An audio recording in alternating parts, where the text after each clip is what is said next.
পটলের নাম দেখে পালিয়ে যাবেন না প্লিজ, একবার বানিয়ে দেখুন। আমি আপনাদের কনফিডেন্সের সাথে বলতে পারি আপনাদেরকে খুব ভালো লাগবে আজকের ভিডিও।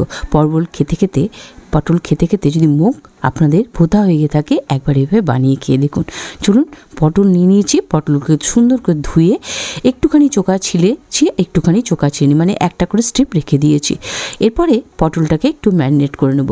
প্রথমে দিয়ে দেবো একটু কাশ্মীরি রেড চিলি পাউডার, তারপর দিব একটুখানি লবণ আর একটুখানি কাশ্মীরি চিলি পাউডার আর একটুখানি দিয়ে দেবো হলুদ, দিয়ে সুন্দর করে পুরো 3টে গুঁড়ো মশলাকে আমরা সুন্দর করে এর মধ্যে ম্যারিনেট করে নেব।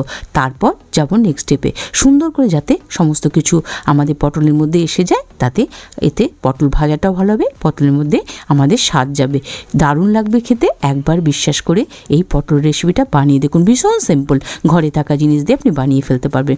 চলুন, পটলটা যতক্ষণ ম্যারিনেট হচ্ছে ততক্ষণ আমরা কড়াইটাকে গরম করে তেলটাকে গরম করে নিই। দিয়ে দিলাম একটু বেশি করে সর্ষের তেল। প্রথমে আমি একটু বেশি করে সর্ষের তেল দিয়ে খুব ভালো করে তেলটাকে সুন্দর করে গরম করে নেব, দিয়ে আঁচটাকে একটু কমিয়ে চলে যাব আমাদের পটলটাকে ভাজতে। তো পটলটা ভেজে নেব, এটাকে ভাজতে মিনিট 4 থেকে 4.5 মিনিট লাগবে।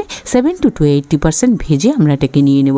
তারপর যাব নেক্সট স্টেপে। যতক্ষণ ভাজা হচ্ছে চলুন আমরা এটাকে একটু ঢেকে ভেজে নেব, কেননা তাহলে কি হবে, আমাদের কুকিং টাইমটা বেঁচে যাবে এবং সুন্দর ভাজা হবে। চলুন একটু ঢেকে দিই, এই মিনিট 2-এর জন্য ঢেকে দেবো, ঢেকে দিয়ে তারপর ফিরে আসবো। মিনিট 2 পর ফিরে এলাম। চলুন দেখে নিই পটলের চেহারা কি হয়েছে।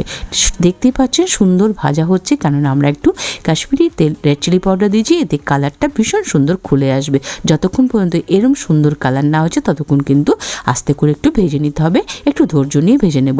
তেলটাকে একটু কমিয়ে নিলাম, কেননা আমরা এখানে প্রথমেই বললাম বেশি তেল দিয়েছি, এতটা তেল আমরা নেব না কারিটা বানাতে। চলুন দিয়ে দিলাম একটা শুকনো লঙ্কা, দিয়ে দেবো একটুখানি কালো জিরে যেটা কেটে গেছে আমার ক্লিপস থেকে, আর দিয়ে দিলাম একটুখানি আমরা একটা মিডিয়াম সাইজে পেঁয়াজ লম্বা লম্বা পাতলা পাতলা করে কেটে রেখেছিলাম সেটা।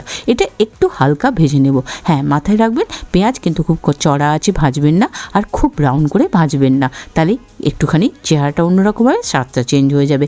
আর দিয়ে দিলাম এখানে একটুখানি আমাদের হিং, অবশ্যই দেবেন যদি বাড়িতে থাকে, ভীষণ সুন্দর একটা স্বাদ দেবে এই হিংটুকুর জন্য, দারুণ রান্নাটা টেস্টি ঘুরিয়ে দেবে। তারপর একটুখানি চলিয়ে নিলাম, তারপর দিয়ে দেবো এখানে আদা আর কাঁচা লঙ্কা বাটা, আর একটু ডিফারেন্ট করে মানে আলাদা করে কাঁচা লঙ্কা বাটা। দেখতে পাচ্ছেন কতটুকু মশলা দিলাম, এইটুকু মশলাতেই আমাদের হয়ে যাবে। তারপরে এটাকে আর একটু যতক্ষণ কাঁচা গন্ধ দূর না হয়েছে এই মিনিট 1.5 মতো একটু চলিয়ে নেব, মানে একটু ভেজে নেব। তারপর দিয়ে দেবো ভাজা জিরের গুঁড়ো, অবশ্যই ভাজা জিরের গুঁড়ো এখানটা ইউজ করবেন, খুব যদি অসুবিধে না থাকে। একটুখানি ওটাকেও ভেজে নিলাম। তারপর আমি একটুখানি একটা মশলা রেডি করে রেখেছি, সেটা পরে দেব। দিয়ে দিলাম তার আগে হলুদ গুঁড়ো, আর একটুখানি হাত ধুয়ে জল দিয়ে দিলাম, তাতে আমাদের যে গুঁড়ো মশলাটা না জ্বলে যায়। চলুন তারপরে একটুখানি এটাকে ভেজে নিই, দিয়ে একটু ঢেকে ভেজে নিলাম। তাতে কি হবে, তেলটা তাড়াতাড়ি বেরোবে, সুন্দর তাড়াতাড়ি ভাজা হবে আমাদের, এবং এতে ঢেকে ভাজলে মশলা ভালো ভাজা হয়, তেলটা তাড়াতাড়ি ছড়ে। একটু মিনিট খানিকের জন্য ঢেকে দিয়েছিলাম। এরপরে আমি একটা ছোট্ট টমেটো যেটাকে মিক্সিতে চলিয়ে পিউরি বানিয়ে রেখেছি সেটা দিয়ে দিলাম। এটা একটুখানি আমরা মিশিয়ে দেওয়ার পর দিয়ে দেবো লবণ। তো এইভাবে লবণ দিলে টমেটোটা তাড়াতাড়ি মানে রান্না হয়ে যাবে, এবং টমেটো থেকে সুন্দর তাড়াতাড়ি কাঁচা গন্ধও দূর হবে। কিছুক্ষণ যতটা লবণ লাগবে ততটা দিয়ে দিলাম। দেখুন আমাদের পেঁয়াজ কিন্তু সুন্দর গলে গেছে, মোটামুটি আমাদের মশলা ভাজা হওয়ার দিকে। কিছুক্ষণের জন্য আবার ঢেকে দিয়েছিলাম এই মিনিট 2-এর জন্য। মিনিট 2 পর ফিরে এলাম, আপনারা দেখতে পাচ্ছেন তেল রিডিউস করে দিয়েছে, মানে আমাদের মশলা মোটামুটি ডান হয়ে এসছে। এবার যাব নেক্সট স্টেপে আমাদের ভাজা পটলটা দিয়ে দেবো। এবার ভাজা পটলটা কিন্তু আমরা 70 থেকে 80% যেহেতু ভেজে রেখেছি, একটু হালকা হাতে মশলার সাথে আমরা এটাকে কষে নেব কিছুক্ষণ, সুন্দর একটা গন্ধ পাবেন এই সময়। এইখানে একটুখানি তিল আর পোস্ত পাতলা করে আমি বেটে রেখেছি, যদি ঘরে পোস্ত না থাকে শুধু তিল বেটেও দিতে পারে, খুবই সুন্দর একটা অ্যারোমা দেবে, খুবই সুন্দর একটা গন্ধ দেবে। তিল আর পোস্ত থাকলে অবশ্যই তিল পোস্ত অল্প একটুকু দেবেন। আপনারা দেখতে পেলেন কতটুকু কোয়ান্টিটিতে আমি দিয়েছি, আর পাতলা করে বেটে রেখেছিলাম। দিয়ে দিলাম, কষে নিলাম কিছুক্ষণ, তারপর দিয়ে দেবো দেবো আমার আগে থেকে তৈরি করে রাখা একটু ঈষদ উষ্ণ গরম জল। আর জলটা আপনারা দেখতেই পাচ্ছেন আমি কম করে দিয়েছি, কারণ এই সবজিটা হবে একদম গালা লাগা সবজি, তার জন্য জল বেশি দেবো না। যে বাটিটায় তিল আর পোস্ত ছিল সেই বাটিটা ধুয়ে অল্প একটু আরেকটু জল দিয়ে দিলাম। হয়ে গেল, এটাকে একটু ফুট আসতে দেবো, তারপর আমরা এটাকে ঢেকে দেবো। আপনারা দেখতে পাচ্ছেন ফুট চলে এসছে, ঢেকে দেবো। ঢেকে 5 মিনিট মতো সেদ্ধ করে নেব মিডিয়াম টু লো আছে। তাতে কি হবে, পটলটা যেটুকুটা বাকি ছিল সেদ্ধ হতে সেদ্ধ হয়ে যাবে। দেখুন 5 মিনিট পর ফিরে এসেছি, কি সুন্দর তেল উপরে ছেড়ে দিয়েছে, আপনারা দেখিয়ে বুঝতে পারছেন।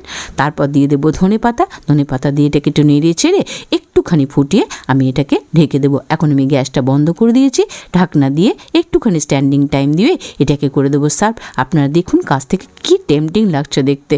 কেউ বলবে এটা পটলের সবজি, একদম মাছের তরকারি মতো লাগছে। তো এই পটলকে মাছের মতো মানে ননভেজের মতো করে, মানে নিরামিষ যারা খেতে ভালোবাসেন না, অনেকেই আছেন, তারা এইভাবে পটল বানিয়ে খাবেন। আর যারা পটল খেতে ভালোবাসেন না, আমি গ্যারান্টি দিচ্ছি এভাবে যদি পটলের তরকারি, পটলের এই যে মশলা পটলটা যে করে রেডি করে দেন, তারাও একদম 5 চেটে পুঁতে একতলা ভাত খেয়ে নেবে। কি ভালো লাগলো তো রেসিপিটা? যদি ভালো লাগে অবশ্যই একটা কমেন্ট করে জানাবেন। দেখা হবে নেক্সট ভিডিওতে এরকম সিম্পল টেস্টি রেসিপির সাথে। ততক্ষণের জন্য সবাই খুব সুস্থ থাকবেন, ভালো থাকবেন, বাই বাই।